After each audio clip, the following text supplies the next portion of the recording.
Hey, welcome to the Raising Well Nourished Kids podcast.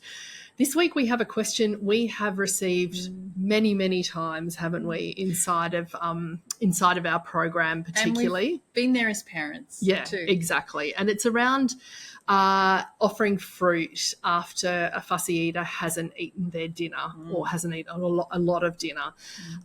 This actually next snippet that we're going to cut to after this intro is from one of our Q&A sessions in our Raising Well Nourished Kids course. Yeah. Too many well-nourished and well-nourished kids here. And one of the things, I think the really valuable part about this program is the fact that you get to ask Jane and I questions because, we've all listened to podcasts like this. We've all, watched, different experts talk on topics and had a myriad of questions. And that's something that we do offer inside of the program. It's not just a heap of content material. The content's amazing, but it's not just content and we leave you to your own devices. We really are quite committed to supporting you. So have a listen. This is a question we received from a lady that was just concerned, not knowing what to do with, her picky eater, not wanting to eat a lot of dinner or any dinner. So she's offering fruit. And based on one of our other discussions, she got the feeling that possibly wasn't the right thing to be doing. So we flesh it out, and I think you'll get a lot from this. Yeah. And she was worried about kind of what to say. Yes. Like how much dinner is enough. And we kind of talk about how it can lead you into a bit of a trap. Yes.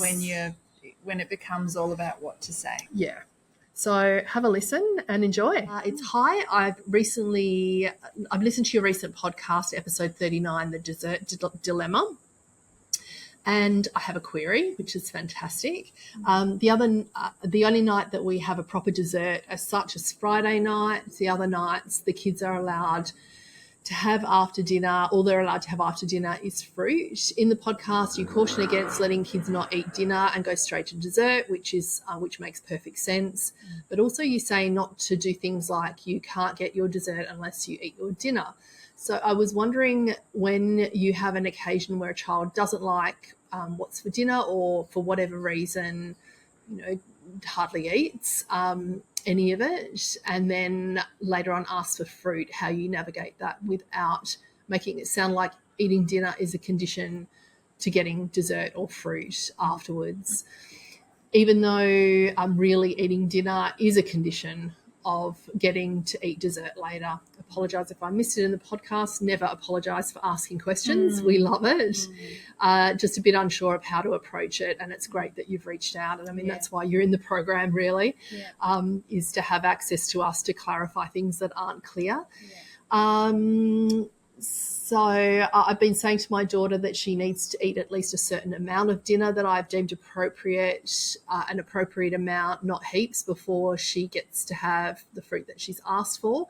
But I understand from the podcast that that's not the way to go about it. So I'm not sure then how to go about it. So, look, it's tricky, isn't it? And we are specifically here talking about fussy eaters. So we're not talking about a child who ordinarily is an amazing eater and occasionally doesn't want to eat a meal, and then, you give them a piece of fruit. We're actually talking, I'm assuming that, your child has some picky eating behaviours. That's why you're here, maybe. And, we're specifically talking to you overcoming those picky eating behaviours.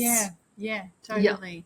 And kind of nipping them in the bud if they're just starting. Yeah, absolutely. Not, that's the thing, is that I suppose there's things that we might say to someone that has an extreme picky eater as opposed to us being a bit more flexible with, as I said, kids who aren't picky eaters. So we're talking to picky eaters here particularly. Yeah. So the first thing I guess I want to say is that it is really tough. Yeah. And what can happen as parents is our view can get quite narrowed in, and we can think, okay, I've just got to find the right thing to say. So at dinner, am I not, is it this language or is it that language? What do I need to say to kind of make sure that I do the right thing as a parent. And I guess I want to kind of be clear that it's not about that. When we get to that point, we've got to kind of go way back to the beginning. Because when we're worrying about language and what we say, and, you know, like, do I say you can have this amount of dinner or that amount of dinner, or, you know, saying that if you have dinner then you can have fruit, it's bad, or anything like that, we're kind of setting ourselves up as a parent. Well, it's worrying as a parent. It's stressful. You know, we're already kind of too far down the line, if that makes sense. And flimsy boundaries are very difficult to sustain, aren't they? You know, like where boundaries not firm and clear, cut, it's like, well, you know, your child will be perhaps confused as to exactly how much is deemed appropriate, and even you can get confused. I was going to say, is this enough? Has she eaten enough dinner? Well, it becomes really anxiety provoking for both of everyone, because you're kind of like, God, what do I need to say to kind of. And why I'm saying this is it's not about you saying how much dinner, or the problem is that she's not eating dinner at all, or she's not drawn to eating dinner, and that she's kind of reaching for an apple. So like we spoke about in the podcast, you don't want that transactional language around food. If you do this, I'll give you that. You know, it kind of sets up power struggles between you and your child, and it kind of creates manipulative behavior in your children, where they kind of look to make transactions with you, and it's just because they can work out quite quickly, well, you know, last night I barely ate anything and I still got the fruit, so tonight I'm going to eat a little bit less, even though it's sometimes not necessarily calculated like that, but they're clever. They just instinctively know how far they can push to get what they ultimately want. And that's a kid's role, to kind of push a boundary. Like, well, where are you and where am I, and can I get my way? And, you know, we're going to talk more about the primitive brain too, you know, when there's sugar involved and there's that kind of drive to get something sweet, that adds another layer to it.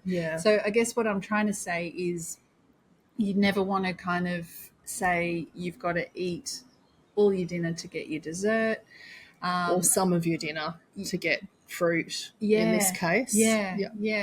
And this is where it gets really tricky, because you do need them to have some food, you know, through the day, and you want them to have nutritious food. But I guess what we want to talk to you about is going back to basics. Stepping back, like you said originally.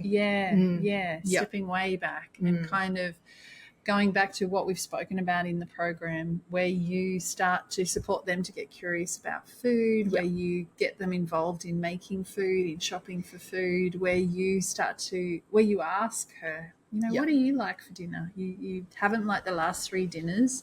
What would you like for dinner? What do you enjoy eating? Engaging them, giving them some autonomy. As I said, a lot of what the program is really about can nip this in the bud. Also making sure that she is actually really hungry when she gets to the table. Well, not really hungry, but hungry and not hangry.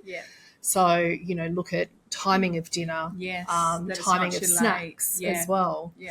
Because, I mean, at the end of the day, you know, also, just stepping back as well, was making sure that the meals leading up to dinner, there's been enough protein in those meals. I know I've spoken before about times when my daughter was at daycare and I knew what she'd had during the day based on how she was at dinner time. I didn't need to look at the sheet. If she'd had a lot of carbohydrate, you know, maybe it was someone's birthday at kindy and they'd had some sort of celebration, which was all fine, but, you know, they'd had pasta or something or a sandwich at lunchtime, not enough protein at breakfast or whatever. Come dinner time, it didn't matter if it was her favourite meal on the table. Chances are she wasn't going to eat it, and that she would be badgering me for more foods that engage that reward system in the brain, which is what we talk about. If you want to go back over it, we talk about that in Module 10 about the primitive brain and how to reset it. And, and that you know, that was always, I could always, again, zoom right out and look at the whole day. So, that's something else that you might like to consider is, has she had enough protein during the day? What's her eating been like leading up to dinner before you get to dinner? Yeah. It's like going back to, because for me, it's like getting curious, well, why isn't she eating dinner? Yes. Rather than what do I say with when she wants the fruit and she won't eat the dinner, rather that's right down the line here, hey? I'm going to invite you to come right back to the beginning and why isn't she eating dinner? Like I know you've spoken about before, is her zinc low, which is making her appetite low? Is it her primitive brain? Has she had too much fruit over Christmas? Fruit, I know in my house we have heaps of mangoes and plums and all that beautiful Christmas fruit. So summer fruits. Yeah. So just kind of getting curious about, and then going back to those basics of, okay, we need to reset. Yeah. And I just want to clarify, because I know a lot of parents get really tetchy when fruit's mentioned. Yeah. In terms of, yes, fruit is healthy, but there's a reason why the World Health Organization recommends 2 pieces of fruit a day. It still is a source of sugar. Yeah. And you can overeat fruit. And my concern with fruit is more when it displaces another food, like another more nutrient-dense food, when it displaces protein, for example, which is a great source of zinc and iron, which are really important for developing a healthy appetite. Yeah. So, in the short term, for me, having clear-cut boundaries through my years of parenting has been a lot easier than having flimsy boundaries where I have to make a judgment call. Yeah. So in this case, for example, what I would personally be doing is actually putting a boundary in place is that fruit's not an option at the moment. Yeah. It may be down the track, and that's something that you can work through as you get to that point. But at the moment, you might need to consider removing fruit as an option. Yeah. And communicating that with your kids in that it's dinner or it's dinner. I also think that it is important, you were talking about going back to basics. Yeah. And another basic thing is also catering but not catering, but being considerate of what your child enjoys. Yeah. And like Jane said, perhaps getting her involved in selecting meals, in preparing them. As I said, once again, just to reiterate, preparing doesn't mean that she cooks with you from start to finish. Preparing means that she walks past the salad that you're making and ordinarily never eats tomatoes, and you ask her to pick up the tomato and put it in the salad. Yeah. She doesn't have to eat the tomato, but that constant exposure, that constant kind of interaction, and then also, at the table talking about how she'd helped you to make the salad and how good the tomato blends with, it's just this engagement piece is so important. It's so important. So, in the short term, I would consider removing fruit as an alternative because then your boundary is clear. Yeah. It's not flimsy. It's not, has she had enough? Has she eaten enough? And it's not, again, transactional. It's not conditional on her eating dinner. And I just want to be clear that Georgia and I are saying this with hindsight. Yes. So I'm saying this from a person that's been in your position where my brain has overthought, oh, my God, is it enough? What do I say? What do I not say? I felt that anxiety of, oh, gosh, and being in the grey area. Yes. And I don't want that for you. It's not a comfortable place for you as a parent or for your kids. So I just want to make sure you don't feel we're judging you when we talk about flimsy boundaries. No. It's more we're coming from 100% from flimsy boundaries. And even, to be honest, I've been in your position where fruit become a mainstay and my kids started badgering, like not eating, like pulling back on dinner to get the fruit. Yeah. And what I actually found was that interestingly enough, I can remember when my daughter particularly was quite young and I was back in clinical practice and I had to be on. I had to be, in a consultation room with back-to-back appointments. When I worked and I worked long days and I needed to be on. People were paying me good money for me to be able to help them with sometimes really serious health conditions. So I had a lot of anxiety around my daughter waking in the night. And me not being able to function clearly the following day. Yeah. And what I actually came to learn was I at one point started where I determined I don't think she's had enough dinner. Yeah. She was showing some signs or even saying to me, I'm still hungry. So I would give her a banana or some fruit. Yeah. And I found often she would wake in the night and often she would wake in the morning, and I could see this pattern developing where she was just wanting more and more carbs. She'd wake in the morning and wouldn't eat breakfast, and I'm trying to get out of the door to work. Yeah. What I actually did instead was that I actually withdrew fruit. I didn't know what I was doing at the time, but I actually just thought, this is ridiculous. I'm negotiating with this toddler at night.